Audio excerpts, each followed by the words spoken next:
लेनी है फटकड़ी सफेद।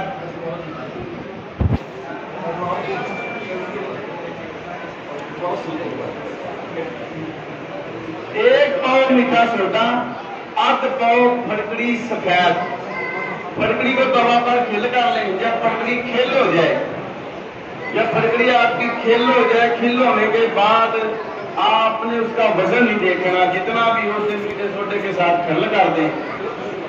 ये आधे टीस्पून से 1 टीस्पून सुबह और शाम आप आधा गिलास पानी का और आधा गिलास चावल का या बदर का कुछ भी कर लें। आप सादा पानी से भी दे दें। इंशाल्लाह 4 से 5 दिन के अंदर अंदर ये पथरी को भी डिस्चार्ज करेगा और जो गुर्दों की प्रॉब्लम और किसी हद तक ब्लड यूरिया क्रिएटिनिन को भी नीचे लेकर आता है, दर्द को इंशाल्लाह ताला फौरन खत्म करेगा। तो ये मेरे फार्मूले थे गाँव में यार के किसी दोस्त ने पूछना है बात तो मैं पूछ लेना हाजिर हूं।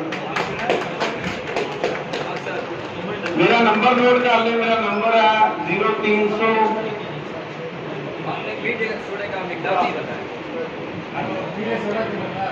1 पाव मीठा सोडा, 1 पाव फटकड़ी सफेद, आधा पाव। मेरा नंबर नोट कर ले। मेरा नंबर है